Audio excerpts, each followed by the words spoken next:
Hey y'all, it's Brandon with Voodoo Forge, and I want to talk to you about forging rebar. What you cannot forge with rebar, what you should not forge with rebar, and what you can forge with rebar.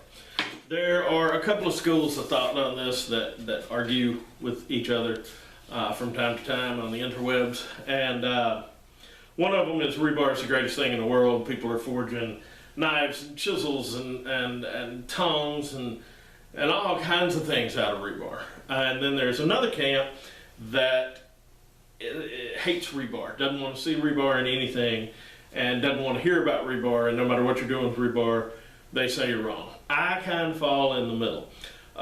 There are a lot of things that you cannot forge out of rebar simply because of the material itself, the nature of the material.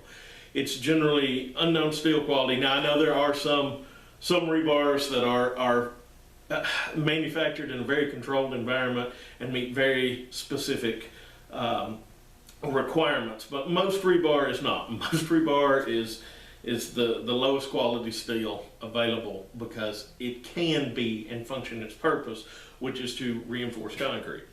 You don't need a good high carbon steel or a medium carbon steel to do that job. It can be a low quality steel. So there are a lot of things that you just cannot forge out of rebar because it's rebar. But there are other things that you can forge out of rebar, and the fact that it is forged out of rebar gives it that industrial reclaimed look and feel that is very popular now. And like this is a door pull that is forged out of rebar. The rebar is left intact. I mean, you can see the ridges on it here. And the rest of it is more of a traditional door pull. And this fits in a lot of situations where that's what my customers are looking for. So I'm going to show you some things that it is okay to forge out of rebar and that I forge out of rebar, and then I'm going to show you the reasons not to forge some other things. So let's get to look at it.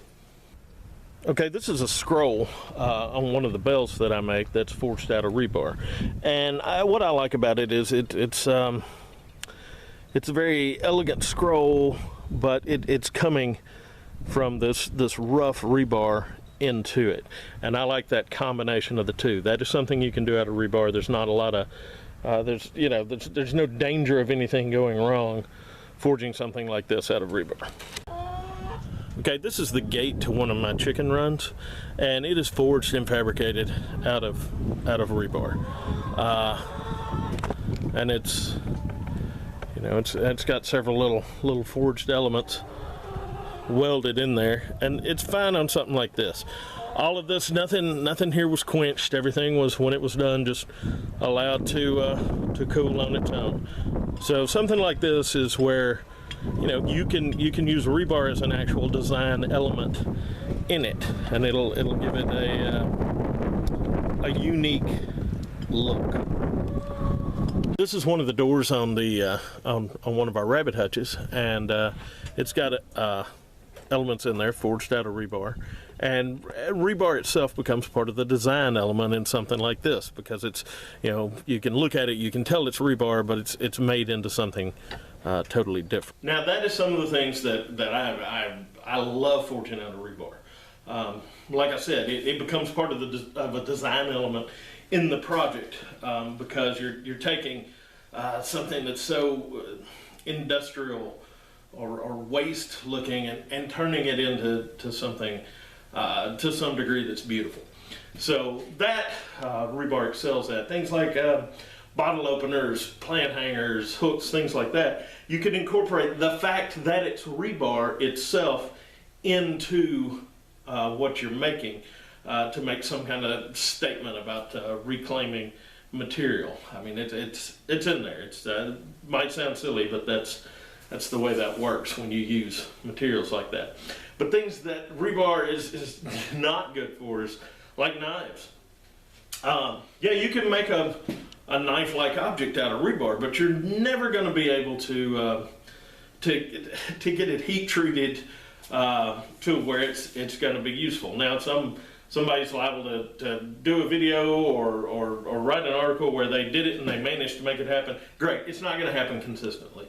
If you get it to happen once or twice, good on you, but it's not a consistent thing because the materials that rebar is made out of are just so sketchy. So I'm gonna show you just a heat and quench with mild steel, high carbon, and rebar, and you can see for yourself. Okay, this is standard 3/8 rebar like you can get at the home center or steel yard. Okay, this is standard 3/8 rebar like you can get at the home center, steel yard, building supply, wherever you get it at. This is just standard 3/8 rebar. And you can see nothing really doing there. This is 3/8 hot roll. Just cut from parent stock.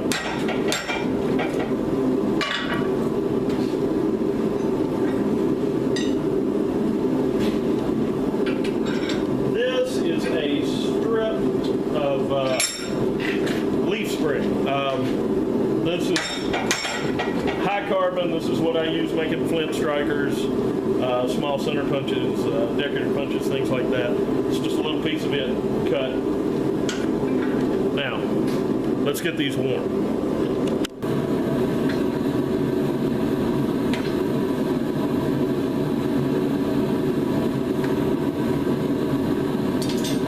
Okay, we'll start with the rebar. Quench good.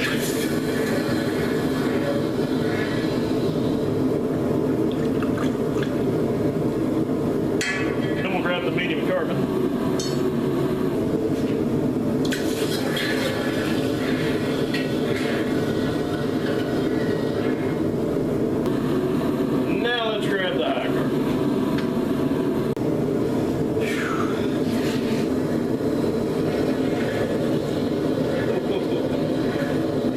Feel it in the tongues doing terrible things to that high carbon.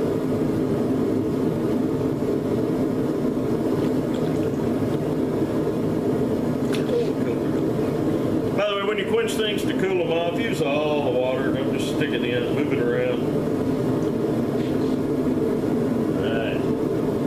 Alright.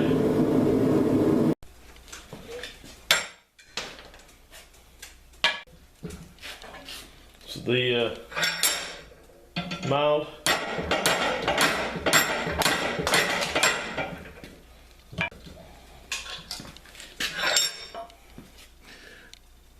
Here comes our rebar. What do you think will happen?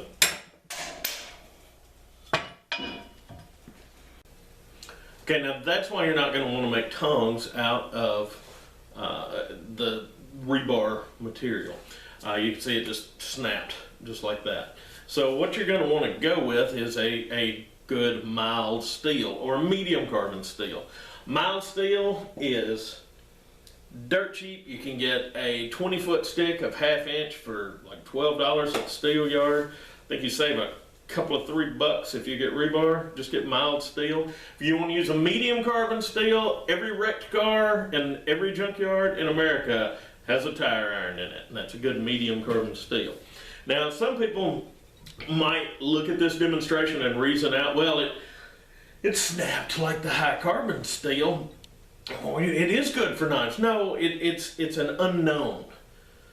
You don't know enough about it. With things like leaf springs and coil springs, you can get close on the heat treatment. With rebar, you have no idea what it's made out of. Something else on the tongs out of rebar, I've seen people say, well, it's good practice.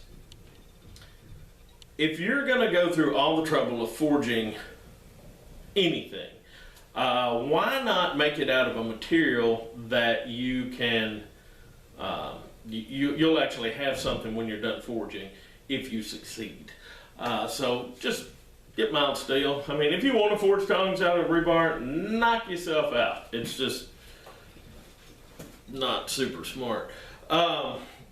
Another demonstration you can do is to see the variables in rebar is go buy a 10-foot stick or a 20-foot stick and take an abrasive wheel chop saw and just cut it every 6 inches.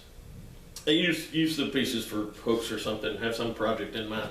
But you will see that it's sometimes you just plow right through it, sometimes it really bogs it down. It's just the unknown qualities of rebar make it inappropriate for so many things. And also, if you're planning on making something, I'd say, I don't know why you would, but let's say a pot hanger out of rebar that's going to be hanging up, or a chandelier. You can see where it's quenched, how brittle it became. So you have to be super careful about not quenching it. So it's better not to use material that you don't know what it's going to do. So anyway, that's my 2 cents on it. Hopefully you got something out of this. If you have a actual reasonable, if you want to argue with me, that's fine. Put it in the comments below. Unless it's like your argument is like crazy rich people with they're not using rebar, then just don't do that. But anyway, if you have any questions, comments, put them below. If you like the video, hit the like button. That helps me out. And if you'd like to see more videos like this and other stuff around the homestead, subscribe to the channel. Y'all behave yourselves.